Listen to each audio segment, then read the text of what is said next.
नमस्कार मुलांनो, आज आपल्याला चतुर्थ पाठक विद्यार्थमाला अभ्यासायची आहे। या विद्यार्थमालेमध्ये सुभाषितांचं संकलन केलेलं आहे। ज्या सुभाषितांमध्ये विद्यार्थ काळाची क्रियापद आपल्याला अभ्यासायची आहे।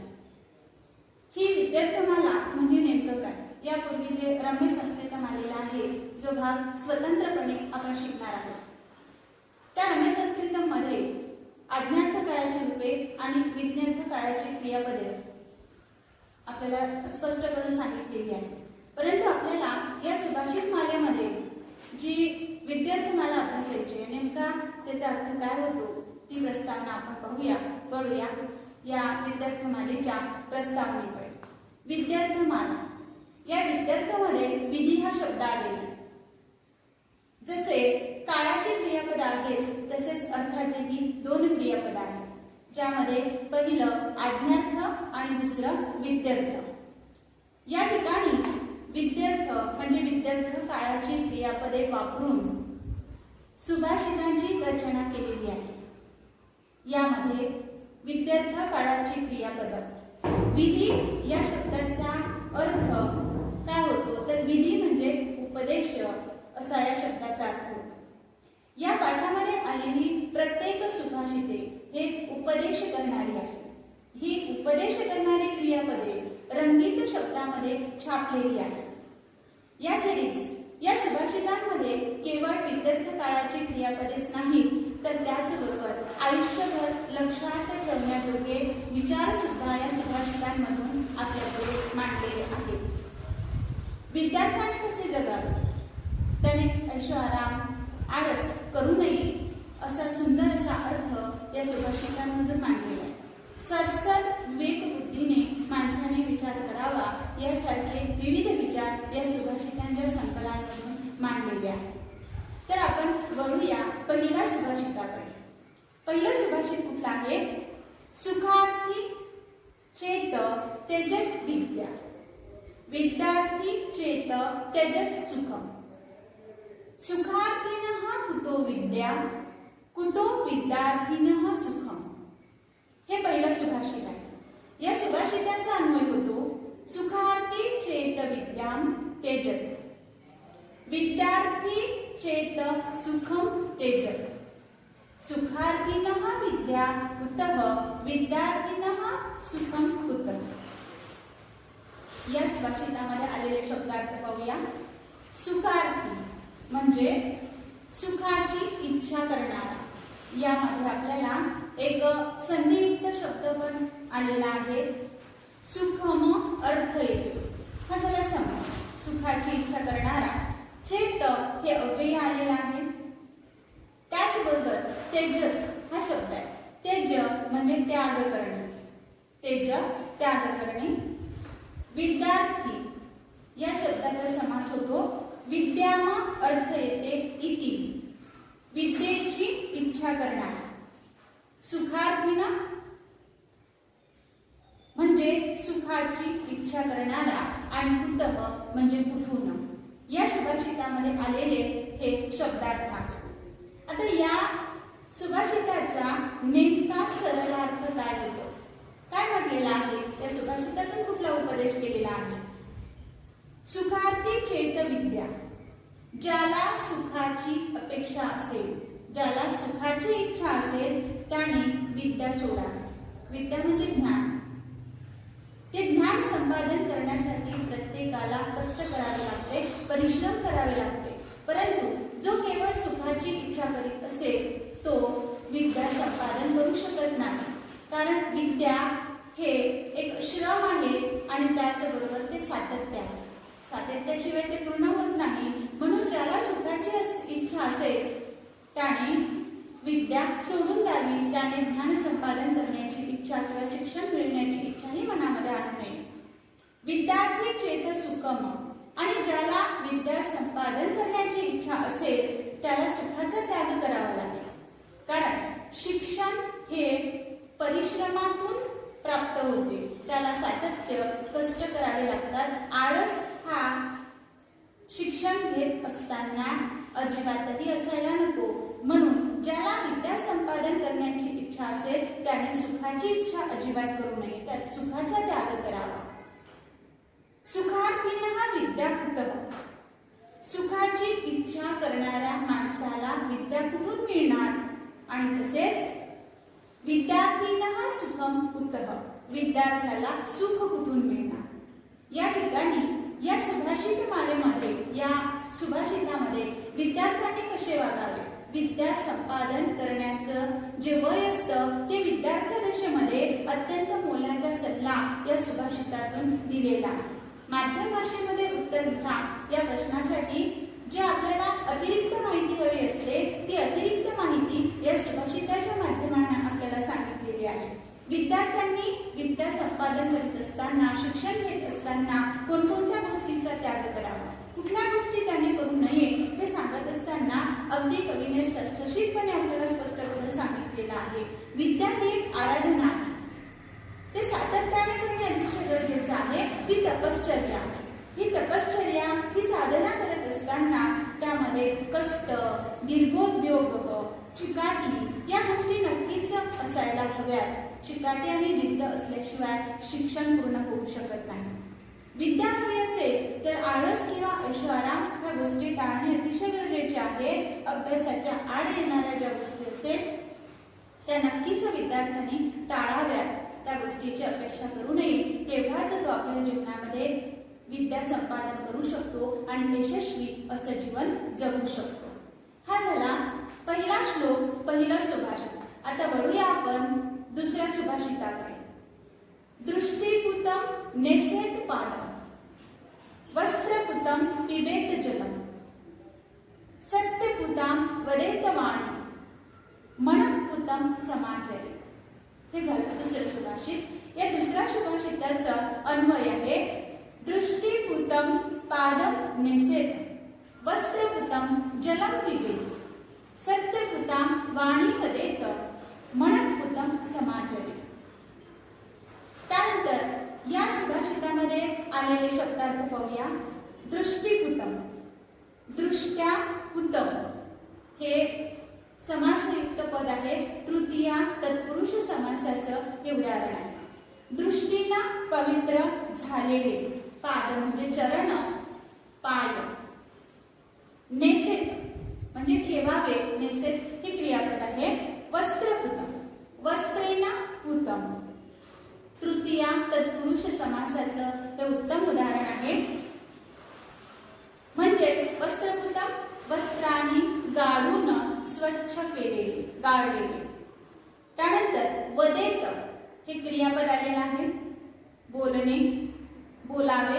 मनःपुतम, मनसापुतम, मनःपुतम मनसापुतम म्हणजेच काय तर मनसापुतम हे तृतीया तत्पुरुष समासाचं उदाहरण आहे. आणि मनाने पवित्र ठरलेले, मनाने स्वच्छ असलेले हा त्याचा शब्दशः अर्थ होतो. समाचरित म्हणजेच काय तर अध्यात्मपणे एखादी गोष्ट करणे, सातत्याने एखादी गोष्ट करणे, समाचरित हे क्रियापद दिलेलं आहे. या सुभाषिताचा नेमका सरळ अर्थ काय? कवीने असं म्हटलेलं आहे सुभाषितातून की प्रत्येक माणसाने जगत असताना आपल्या सतसत विवेक बुद्धीने विचार करूनच जगावं. हा सुंदर विचार, हा सुंदर उपदेश या सुभाषितातून केलेला आहे. दृष्टीनं पवित्र झालेले पाऊल ठेवावे. ज्याची दृष्टी स्वच्छ असेल त्या स्वच्छ दृष्टीचं पाऊलही त्याच स्वच्छ जागेवरती पडणार आहे. तो अपवित्र जागेवरती आपले पाय कधीही ठेवणार नाही. म्हणून कवीने असं म्हटलेलं आहे दृष्टिपुतम पादम निषेध. दृष्टीनं पवित्र झालेल्या स्थळीच आपले पाय ठेवावे. त्यानंतर वस्त्रपुतम जलम पिबेत, स्वच्छ वस्त्राने गाळलेलेच पाणी प्यावे. सत्यपुतम वाणी वदेत, आपली वाणी ही स्वच्छ असावी, सत्य असावी. मुखातून निघणारा प्रत्येक शब्द हा सत्य असावा, असत्य असू नये. तसेच मनःपुतम समाचरित, मनाने आपल्या मनामध्ये जे विचार येतात ते विचार शुद्ध आचरणाचे असावे.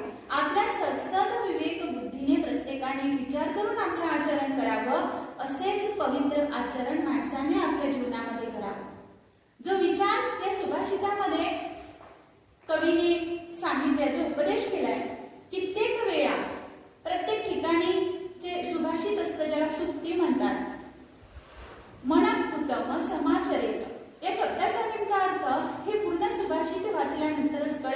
अन्यथा मनामध्ये आलेल्या गोष्टीचे आचरण करावे असा अर्थ घेतला जाऊ शकतो, परंतु तसे नाही. त्याचा अर्थ नेमका काय होतो की लोकांमध्ये रूढ झालेला अर्थ, प्रत्येकाच्या मनामध्ये अमुक गोष्ट येत असेल, ती योग्य असू शकते वा अयोग्य असू शकते, त्याचा विचार प्रत्येकाने करावा आणि त्याच्यानुसारच आपलं आचरण करावं असा सुंदर विचार या ठिकाणी दिलेला आहे. मग आपल्याकडे असणारी प्रत्येकच गोष्ट किंवा प्रत्येक विचार मनामध्ये आलेला तो सत्य किंवा योग्य असेलच असे अजिबात नाही, परंतु त्याची पडताळणी करून माणसाने जगावं, आपलं आचरण करावं. नजर आहे, आपली दृष्टी आहे, पाय आहे, हात आहे, या संपूर्ण अवयवांचा योग्य त्याच कामासाठी उपयोग व्हावा असा सुंदर विचार या सुभाषितामधून कवीने आपल्या पुढे ठेवलेला आहे. हा झाला त्याचं सरलार्थ आणि स्पष्टीकरण. जो माध्यम भाषेमध्ये उत्तर लिहा हा प्रश्न असतो त्या प्रश्नाच्या उत्तरासाठी उपयोगात येणार. आता आपण वळूया पुढील सुभाषिताकडे. पुढील सुभाषित आहे धनम लब्धम कांक्षेत लब्धम रक्षेत प्रयत्नत रक्षेत वर्धयेत सम्यक वृद्धम तीर्थेषु निक्षिपेत. या सुभाषिताचा अन्वय बघूया. अलब्धम धनम कांक्षेत लब्धम प्रयत्नतः रक्षेत रक्षितं धनम सम्यक् वर्धयेत वृद्धम तीर्थेषु निक्षिपेत. यामध्ये आलेले शब्दार्थ अलब्धम. अलब्धम हा समास आहे न लब्धम. न लब्धम म्हणजे जिथे आता समास कुठला होतो नय तत्पुरुष समास. न मिळालेले धन, न मिळालेले धन. प्रयत्नत प्रयत्नपूर्वक प्राप्त करणे. रक्षितम रक्षण केलेले साठवलेले धन. सम्यक योग्य प्रकारे. तदनंतरम वर्धयेत म्हणजे वाढवावे. तीर्थेषु म्हणजे तीर्थक्षेत्राच्या ठिकाणी चांगल्या गोष्टीत. निक्षिपेत म्हणजे टाकावे. आता या ठिकाणी धन प्रयत्न हे सगळे शब्द आलेले आहे. नेमका याचा सरळ अर्थ काय होतो, जे धन माणसाने मिळवलेले नाही, म्हणजे जे नाही आहे माणसाकडे, जे धन त्याने प्राप्त केले नाही ते मिळवण्याची इच्छा करावी. प्रत्येक माणसाची इच्छा अपेक्षा असते, परंतु ते धन हे स्वतःच्या कष्टाने व परिश्रमाने प्राप्त करावे, ते मिळवण्याचा प्रयत्न करावा. आणि एकदाचे धन मिळाले की मिळालेल्या धनाचे प्रयत्नपूर्वक रक्षण करावे. ते धन वाया जाऊ नये असा प्रयत्न माणसाने सदैव करावा. रक्षण केलेले धन आता जे काही जमा केलेलं आहे त्याच्यामध्ये अजून वृद्धी कशी होणार, वर्धयेत ते कसे वाढणार याचाही प्रयत्न करावा.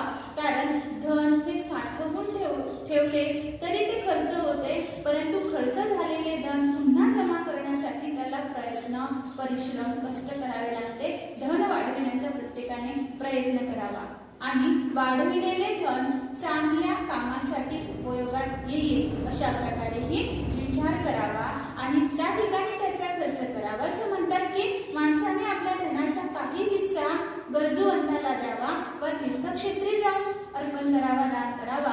अशा कुठल्या तरी सत्कार्यामध्ये आपल्या धनाचा काहीसा वाटा द्यावा असे कवींनी या ठिकाणी सांगितलेले आहे. आणि या सुभाषितामध्ये दडलेला अर्थ नेमका कसा, पैसा मिळवण्यासाठी कष्ट करावे लागते. चांगले वाईट मार्गानेही लोक पैसे मिळवतात, धन साठवण्याचा सतत प्रयत्न करीत असतात, परंतु काळानुसार थोडा बदल होणे ही अतिशय गरजेचे आहे. धन मिळवलेले परिश्रमाने मिळवलेले धन हे एखाद्या तीर्थक्षेत्रामध्ये दान केल्यापेक्षाही जर गरजूवंतांना त्याचा उपयोग होत असेल तर ती अतिशय उपयुक्त अशी गोष्ट ठरू शकते. एखाद्या म्हाताऱ्या व्यक्तीला आधार देण्यासाठी, एखाद्या गरीब विद्यार्थ्याला शिक्षणामध्ये मदत करण्यासाठी, एखाद्या चांगल्या अनाथ आश्रमाला, आणखी काही ज्या संस्था असतात ज्याला मदतीची गरज असते, अशा ठिकाणी त्या धनाचा जर आपण दान केले तर त्याचा नक्कीच उपयोग होतो. अशा प्रकारचं आधुनिक मत सुद्धा कवीने या ठिकाणी स्पष्ट केलेलं आहे. त्यानंतर आपण वळूया परत त्या पुढील सुभाषिताकडे. त्या पुढील सुभाषित आहे अक्रोधेन जयेत क्रोधम असाधुम साधुना जयेत जयत्या कदर्य दानेन जयेत सत्येन चानृतम्.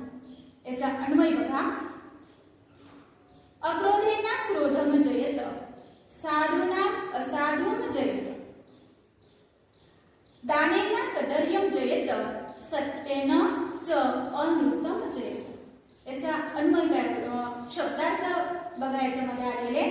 कदर्यम म्हणजे कंजूस, कदर्य शब्दाचा अर्थ कंजूस. अनृतम इथे समास आहे.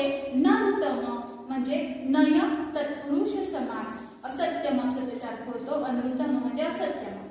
जयेत म्हणजे जिंका. आता या ठिकाणी सुभाषितामध्ये दडलेला सरलार्थ नेमका कुठला? सरलार्थ पाहूया. क्रोधाला अक्रोधाने जिंकावे म्हणजे क्रोधाला प्रेमाने जिंकावं, म्हणजे खऱ्या अर्थाने एखाद्याला राग आला असेल आणि त्याला जर आपल्याला वश करायचं असेल किंवा जिंकायचं असेल तर प्रेमाने जिंकता येतं. दुर्जनाला सौजन्याने जिंकावे, दुर्जन जो कोणी असेल त्याला सौजन्याने म्हणजे सद्गुणाने जिंकता येतं, जेणेकरून त्याच्यामध्ये असणारे दुर्गुण सुद्धा नष्ट होईल. दान करून दातृत्वाने कंजूस माणसाचं मन वळवता येतं की दातृत्वामध्ये असणारा मोठा गुणधर्म तुझ्यामध्येही निर्माण व्हावा हे जर सांगायचं असेल तर आपण स्वतः दान करावं. दान करून दातृत्वाने कंजूस माणसालाही मोठं बनविता येतं आणि सत्याने असत्याला जिंकता येतं. असत्याला जिंकायचं असेल तर सत्य उपयोगात येतं. अशा प्रकारे या सुभाषिताचा सरलार्थ या ठिकाणी सांगितलेला आहे.